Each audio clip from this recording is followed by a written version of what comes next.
আশা, পৌর স্বাস্থ্যকর্মী বা HHW এবং অঙ্গনওয়াড়ি কর্মী এই স্কিম ওয়ার্কারদের জন্য মোবাইল ফোন কেনা ও ব্যবহারের ক্ষেত্রে সমস্ত শর্ত প্রত্যাহার করা, প্রতি মাসে নিয়মিত ফোন রিচার্জের টাকা প্রদান এবং এই ফোন কেনার জন্য চাপ দেওয়া অবিলম্বে বন্ধ করতে 18ই নভেম্বর জেলায় জেলায় ডিএম এর দফতরে বিক্ষোভ ডেপুটেশনের কর্মসূচি নেওয়া হয়েছে শ্রমিক সংগঠন AIUTUC অনুমোদিত পশ্চিমবঙ্গ আশাকর্মী ইউনিয়ন, পশ্চিমবঙ্গ পৌর স্বাস্থ্যকর্মী কন্ট্রাকচুয়াল ইউনিয়ন এবং West Bengal anganwadi workers and helpers ইউনিয়নের তরফে।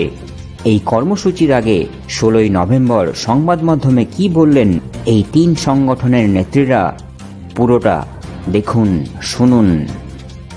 আমি পশ্চিমবঙ্গ পৌর স্বাস্থ্যকর্মী কন্ট্রাকচুয়াল ইউনিয়নের পক্ষ থেকে পৌলমী করঞ্জাই বলছি। আজ আমরা এখানে যে প্রেস কনফারেন্সটার আয়োজন করেছি তার মূল বিষয় হচ্ছে যে এই অক্টোবর মাসের শেষের দিকেই মুখ্যমন্ত্রীর ঘোষণা অনুযায়ী আমাদের তিনটে গ্রুপ, আশাকর্মী এবং ICDS এবং পৌর স্বাস্থ্যকর্মী প্রত্যেকেরই 10,000 টাকা করে মোবাইল বাবদ এসেছে অ্যাকাউন্টে। তো এখানে আমরা তিনটে সংগঠনের থেকেই উপস্থিত হয়েছি এই বিষয়টা নিয়ে। মোবাইল ফোনের টাকা তো দেওয়া হয়েছে, কিন্তু তার সাথে যে শর্তগুলো আরোপ করা হয়েছে, 14 থেকে 15খানা শর্ত আরোপ করা আছে এই মোবাইল ফোন কেনার জন্য। তো সেক্ষেত্রে আমরা যারা কাজ করছি, আমরা অলরেডি ফোন নিজেরা আমাদের এই ফোনের দাবি দীর্ঘদিন ধরে ছিল, মুখ্যমন্ত্রীর কাছে আমরা দীর্ঘদিন ধরে ফোনের দাবি করেছিলাম এবং আমরা 15,000 টাকা দাবি রেখেছিলাম ফোনের জন্য, সেখানে 10,000 টাকা স্যাংশন হয়েছে। আমরা এই ব্যাপারে খুবই খুশি, আমরা আনন্দিত যে তিনি আমাদের জন্য 15,000 না হলেও 10,000 টাকা স্যাংশন করেছেন। কিন্তু তার সাথে যে শর্তগুলো আরোপ করা হয়েছে সেগুলো নিয়ে আমরা ভীষণ চিন্তিত, যার কারণে আজকে এই প্রেস কনফারেন্স করা। মূলত আমাদের দাবি যে শর্তগুলো রাখা হয়েছে সেই শর্তগুলো অবিলম্বে প্রত্যাহার করতে হবে। কারণ আমরা এই ফোনগুলো যখন আমরা দাবি করেছিলাম, ফোনের জন্য দাবি করেছিলাম, তখন থেকেই আমাদেরকে ফোনে কাজ করবার জন্য চাপ দেওয়া হচ্ছিল এবং আমরা চাপের মুখে পড়ে প্রত্যেকে নিজেরা ফোন কিনে নিয়েছি। অলরেডি আমরা সেই টাকাটা ইনভেস্ট করে ফেলেছি এবং শুধু তাই নয়, কেউ কেউ একটু বেশি টাকা দিয়ে একটু ভালো ফোন নেওয়ারই চেষ্টা করেছি। সেখানে আমাদের 15-16 হাজার টাকা ওপরে আমাদের এক একজনের মোবাইল রয়েছে, অলরেডি কিনে আমরা কাজ করছি। তো সেক্ষেত্রে আবার যদি আমরা আরেকটা ফোন এখন এই 10,000 টাকা দিয়ে নিই এবং সেই ফোনটা তো নিশ্চয়ই এমনি নিয়ে ফেলে রাখবো না, আমাকে সেটাতেও সিম ভরতে হবে, সিম ভরে চালাতে হবে। এবং আমরা এই যে ফোন রিচার্জের জন্য যত সামান্য পাই, 200 টাকা করে মাসে দেওয়া হয়, 200 টাকায় আজকাল নর্মাল রিচার্জ হয় না। তো সেক্ষেত্রে দাঁড়িয়ে আমরা 350 টাকা করে আমাদের রিচার্জের জন্য দেবারও একটা দাবি রেখেছি এবং সেটা নিয়মিত দিতে হবে, এই দাবিটা আমরা রেখেছি। এই যে 200 টাকা, এই 200 টাকা রিচার্জ আমরা কোন ফোনে করব? যেই ফোনটা এতদিন ধরে আমরা কাজ করছি, যেই নাম্বারটা নিয়ে এতদিন আমরা কাজ করছি, যেই নাম্বারটা আমাদের সমস্ত বেনিফিশিয়ারিকে দেওয়া রয়েছে, উপভোক্তাদের দেওয়া রয়েছে, তারা আমাদের এই নাম্বারেই ফোন করছে, যোগাযোগ করছে, আমরা এই নাম্বার দিয়েই তাদের সাথে কাজ করছি, সেই নাম্বারে ভরবো নাকি নতুন ফোন আমরা যেটা নিচ্ছি সেটাতে ভরবো? এই যে সমস্যাগুলোর সম্মুখীন আমরা হচ্ছি, তার কারণেই আজকের এই প্রেস কনফারেন্স। আমরা বলতে চাই যে আমরা যে ফোন অলরেডি কিনে কাজ শুরু করে দিয়েছি, আমরা তো টাকাটা ইনভেস্ট করে ফেলেছি, তো সেই জায়গায় দাঁড়িয়ে আমাদেরকে সেই ফোনের বাবদই টাকাটা গ্র্যান্ট করা হোক এবং পরবর্তীতে আমাদের এই ফোন খারাপ হয়ে গেলে তখন আমরা আবার নতুন ফোন কিনবো। এবং যারা অলরেডি ফোন কিনে কাজ করছি তাদেরকে সেই পুরনো ফোনের বিলটাই যাতে জমা নেওয়া হয়, কর্তৃপক্ষ যাতে সেই পুরনো যে ফোন, সেই ফোনের বিলটাই যাতে গ্রহণ করা হয়, সেই ব্যবস্থা করা হোক, এটা আমাদের দাবির মধ্যে রয়েছে। এবং অন্যান্য যে শর্তগুলো রয়েছে, যে আমাদের রিটায়ারমেন্ট বেনিফিট যেটা আটকে দেওয়ার ব্যাপার রয়েছে, যে আমাদেরকে বলা হয়েছে যে যদি এই ফোন আমরা ব্যবহার করছি, যদি আমরা রিটায়ার করি, সেই সময় এই ফোনটা ফেরত না দিলে তার রিটায়ারমেন্ট বেনিফিটের টাকা আটকে যাবে। আজকে একটা 10,000 টাকার ফোন ক বছর চলতে পারে? 2 বছর, 3 বছর, 4 বছর, দামি দামি ফোনই 4-5 বছর টেকে না। তো সেই জায়গায় দাঁড়িয়ে আমরা যখন রিটায়ার করব, সেটা অনেক দিন, তো তখন আমরা এই ফোনটা হারিয়ে যেতে পারে, ভেঙে যেতে পারে, নষ্ট হয়ে যেতে পারে, এই ফোনটা ফেরত দেওয়ার সাথে রিটায়ারমেন্ট বেনিফিটের কোনো সম্পর্ক রাখা উচিত নয় বলে আমরা মনে করি। তার কারণ একটা এই 10,000 টাকার ফোনের জন্য 5 লক্ষ টাকা আটকে দেওয়ার যে প্রসেসের কথা বলা হয়েছে, সেটা আমাদের মনে হয়েছে যে একদম অসঙ্গত। তো এই জায়গাগুলোকে আমাদের একটু মুখ্যমন্ত্রীর কাছে, আমাদের আধিকারিকদের কাছে আবেদন, যাতে তারা এই বিষয়গুলোকে পুনরায় বিবেচনা করেন এবং এই দাবিগুলো প্রত্যাহার করেন এবং আমাদের ফোনের রিচার্জের টাকাটা নিয়মিত দেওয়ার ব্যবস্থা করেন। এই বিষয়ে বলা। আমি West Bengal anganwadi workers and helpers ইউনিয়নের রাজ্য সম্পাদিকা মাধবী পণ্ডিত। দীর্ঘদিন থেকে পোষণ টেকার নামে একটি অ্যাপস এসছে। 2021 সাল থেকে আমরা এই কাজটা শুরু করেছি, নিজেদের ফোন দিয়েই শুরু করেছি। বর্তমান যে সরকার বারবার আমাদের চাপ সৃষ্টি করেছে, অনেক কর্মীরা ফোন কিনতে পারেনি, তারা দুস্থ, কিন্তু তাদেরকে অনেক ধার দেনা করে কিনতে হয়েছে। বর্তমানে এই সরকার আমাদের যে পোষণ টেকার কাজ করতে করতে আমরা বারবার কিন্তু মোবাইল চেয়েছিলাম। সরকার 2 থেকে 3 বার টাকা দিয়েছে, কিন্তু কোনোবারই সরকার মোবাইল দেননি। হঠাৎ অক্টোবরে আমাদের এই টাকা দেওয়ার ঘোষণা করলেন। এই টাকা যখনই এলো তখনই বিভিন্ন শর্ত, যে শর্তগুলো হচ্ছে রিটায়ারমেন্ট হলে ওই মোবাইল ফেরত দিতে হবে, ভেঙে গেলে আমার কিনে দিতে হবে, হারিয়ে গেলে কিনে দিতে হবে, এবং যদি খারাপ হয়ে যায় সেটাও আমাদেরকে সারিয়ে দিতে হবে। এই শর্তগুলো আমরা কোনো মতে মানতে পারছি না। আর বিশেষ করে আমরা যে 20,000-25,000 টাকার যে মোবাইল কিনেছি, কারণ আমাদের প্রচুর কাজ করতে হয়, পোষণ টেকার অ্যাপসে বিভিন্নভাবে কাজ করতে হয়, তাতে এই যে 10,000 টাকার মোবাইলে 5G সিমে কাজ হবে না। সেই কারণেই আমরা কিন্তু দামি ফোন কিনেছি। এখন এই যে 10,000 টাকা দিয়েছে, এই 10,000 টাকায় ওই মোবাইল পাওয়া যাবে না। কিন্তু যে টাকাটা দিয়েছে সরকার, বলছে এক্ষুনি মোবাইল কিনতেই হবে এবং নতুন মোবাইল যেখান থেকে কেনা হবে তার রসিদগুলো জমা দিতে হবে, না দিলে হবে না। আমরা বারবার জানিয়েছি যে আমাদের পক্ষে মোবাইল কেনা সম্ভব না, কারণ আমরা সরকারের কাছে কিন্তু মোবাইল চেয়েছিলাম, সিম কার্ড সহ রিচার্জের টাকা চেয়েছিলাম, কিন্তু এই সরকার আমাদেরকে 10,000 টাকা দিয়ে আমাদেরকে ফাঁসিয়ে দেওয়ার চেষ্টা করছে। কারণ 10,000 টাকার মোবাইল তো হবে না, বিশেষ করে এই সিম কার্ড যদি না দেয়, রিচার্জের যদি না টাকা দেয়, তাহলে কিন্তু আমরা কোনো মতে ওই মোবাইল কিনতে পারবো না এবং কিনবো না, কারণ আমাদের মোবাইল আছে। যদি রিচার্জের টাকা দেয়, সিম কার্ড দেয়, তাহলে নিশ্চয়ই আমরা কিনবো। আমাদের এই দাবিগুলো নিয়ে আমরা কিন্তু লাগাতার আন্দোলন করেছি। আমরা বিকাশ ভবন এবং শৈশালী ভবন, দুটো ভবনেই আমরা ডেপুটেশনে গিয়েছিলাম।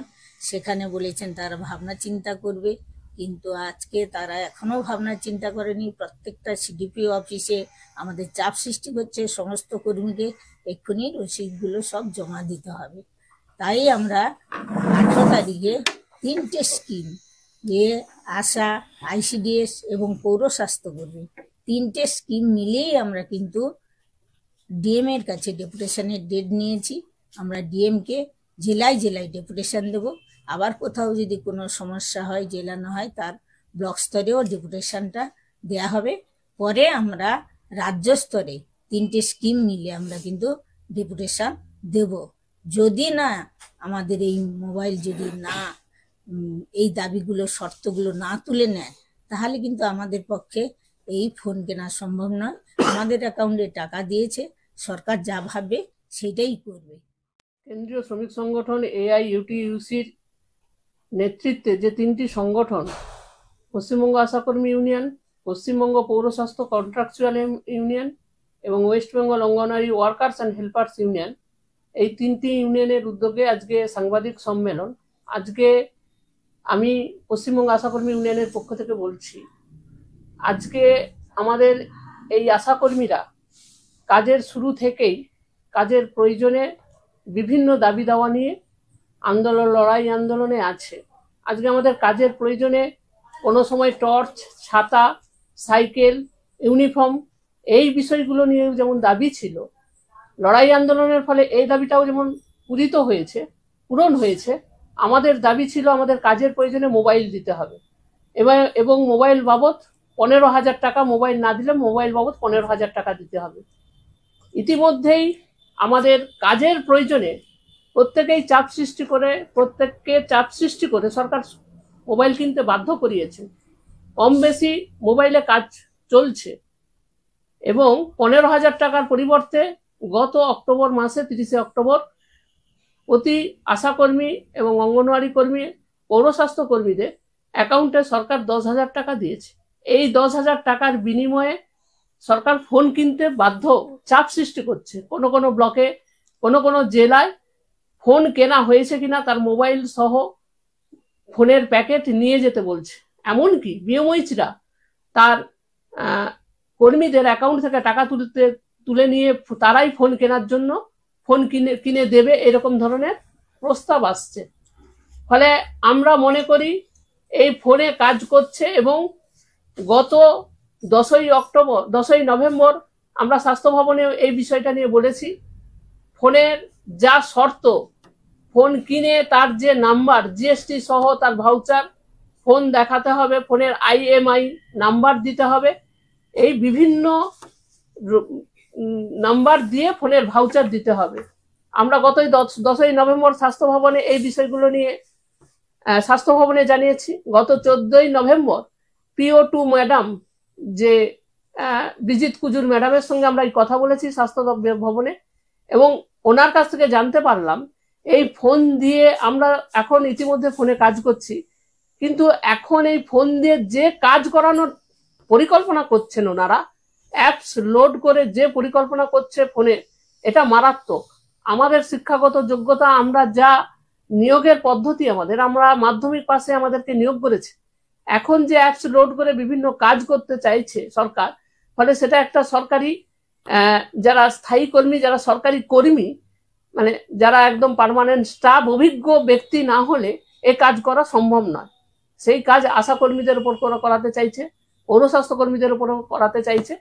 ফলে আমরা মনে করি আমরা মা শিশুর দায়িত্ব যেমন নিয়েছি, পরিষেবা দেওয়ার কাজে আমরা যেমন নিয়োজিত, ওই কাজটা করব, কিন্তু তার বাইরে যে বিভিন্ন ধরনের কাজ আমাদের উপর চাপাচ্ছে এবং যে ধরনের অ্যাপস লোড করে আমাদের কাজ করাতে চাইছে, এটা আমরা সম্পূর্ণ বিরোধিতা করছি।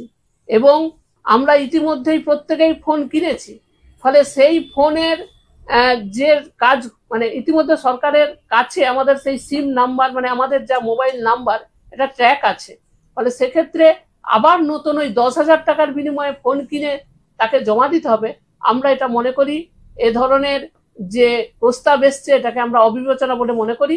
ফলে এখন এই ফোন কেনা, আমরা প্রয়োজন হলে ফোন কিনবো অবশ্যই, কিন্তু এই মুহূর্তে আমরা কোনো ফোন কিনতে পারবো না এবং ফোন কেনার বিরোধিতা। কিন্তু এই টাকায় ফোন হবে না, মানে যে ধরনের তারা শর্ত চাপিয়েছে, এ ধরনের ফোন মানে কেনা সম্ভব নয়।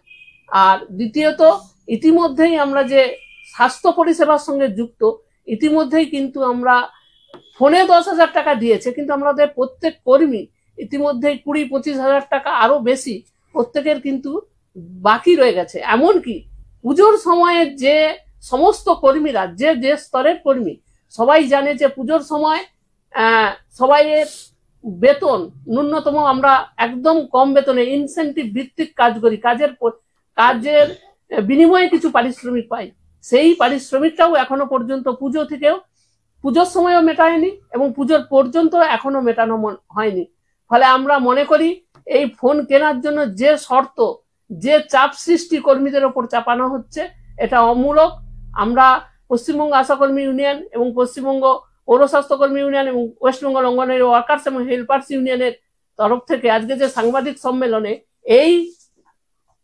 এটা আমরা রাখতে চাই, এই ফোনের ওপরে যে চাপ সৃষ্টি হচ্ছে, এটা যদি প্রত্যাহার না করে আগামী দিনে আমরা বৃহত্তর আন্দোলনে যেতে বাধ্য হব। ইতিমধ্যেই আমরা আগামী 18ই নভেম্বর আমরা রাজ্যের সমস্ত ডিএম অফিসে বিক্ষোভ ডেপুটেশনের কর্মসূচি নিয়েছি।